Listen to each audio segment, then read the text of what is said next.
How to overcome fear and self-doubt. Make a mental note of the most self-assured person you know. Strong body language is exhibited by them.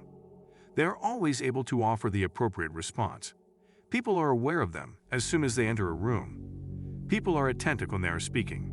You may believe this individual has never had a single insecure thought. Every single one of us, including the most self-assured among us, has a difficult time figuring out how to conquer self-doubt. We are all human beings. There are times when we will not feel confident. But how we respond to those emotions is what differentiates individuals who realize their goals from others who merely dream about them. An expression attributed to Tony Robbins states, "I don't have to get rid of the fear, I just have to dance with it." This dance is something that achievers have mastered, and they utilize their self-doubt as fuel to allow them to go higher, go faster, and be stronger. You can do the same thing. Self-doubt always serves as a defense mechanism, regardless of where it originates. It is our brains that are sheltering us from failure, disgrace, and heartache. Fear, on the other hand, is the driving force behind it, and it blocks us from achieving excellence. Tony teaches that there are two kinds of fear: fear that you are not enough and worry that you will not be loved. Both of these types of fear are expressed in the book Unleash the Power Within. Identifying and conquering these concerns is the most important step in the process of learning how to get rid of self-doubt. Number 10. Engage in acts of self-compassion. It is helpful to keep in mind that we are all human beings, especially if you are experiencing self-doubt that is preventing you from taking a leap of faith in your work or another element of your life. Along the journey, we all make mistakes, and it is quite acceptable for us to do so. The majority of the time, when we have doubts about our capabilities, it is because we do not want to leave any room for errors. But mistakes are also a way for us to learn and develop as individuals.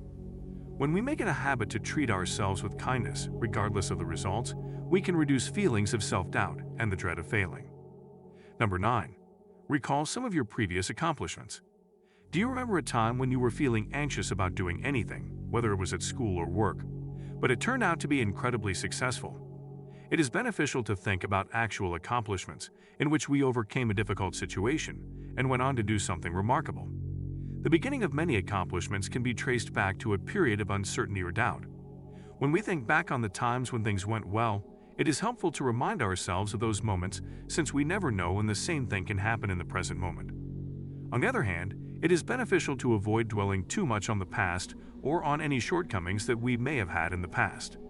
Even if things did not go as planned the first time around, the present moment presents a fresh opportunity to perform very well. Number 8. Make an effort to avoid comparing yourself to other people. In certain circles, comparing is considered to be the thief of joy.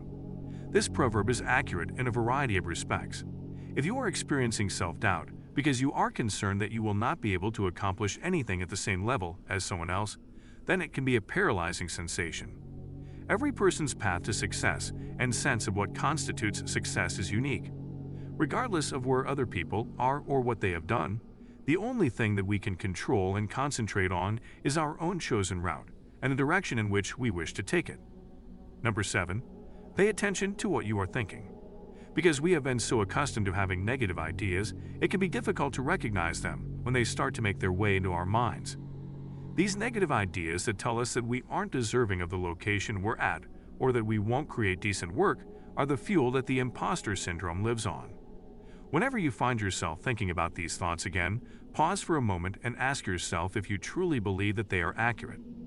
Take into consideration the influence that positive thinking can have on your attitude and how it can help you feel more confident in your talents. Number 6. Spend time with people who are providing support. There will never be a time when we are not supported by the friends and family members in our lives who have faith in us and everything that we are capable of accomplishing. Surround yourself with these individuals whenever you are experiencing feelings of self-doubt. They can bring to your attention the fact that you are talented and resilient, even in situations where you do not feel that way about yourself. Number 5. Discover the source of your validation.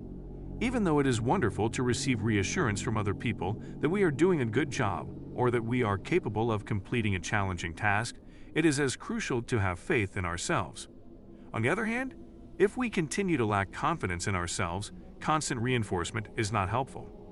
Even though we may not be the most self-assured about our current situation, it is beneficial to develop the habit of being accepting of our capabilities and everything that we have to offer. Number 4. Remember that you're the harshest critic. In the same manner that you have doubts about yourself, would you have the same doubts about a buddy who accepted a new career or for the way that they raise their children? This is most likely not the case.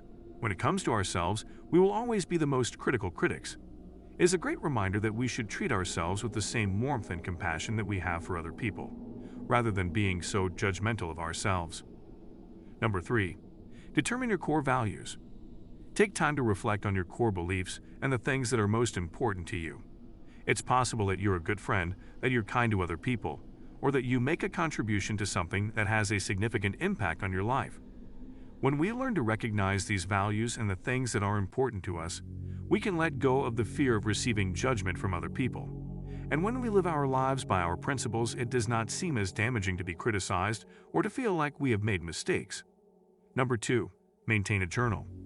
Keeping a journal is always a therapeutic activity that should be practiced. Putting your experiences with imposter syndrome or thoughts of self-doubt down on paper could be a helpful way to release some of the tension that you're feeling. It is possible that after you have written out your concerns, you will realize that they might not be as destructive as you had previously believed they were. The progressive elimination of self-doubt can be facilitated by this. Number 1. Seek the aid of a professional. If these sentiments continue to the extent that they make it difficult for you to function in day-to-day life, it may be beneficial to seek the assistance of a mental health professional to conquer self-doubt. Therapy has the potential to make us feel understood and provide us with tools to assist in easing emotions of uncertainty.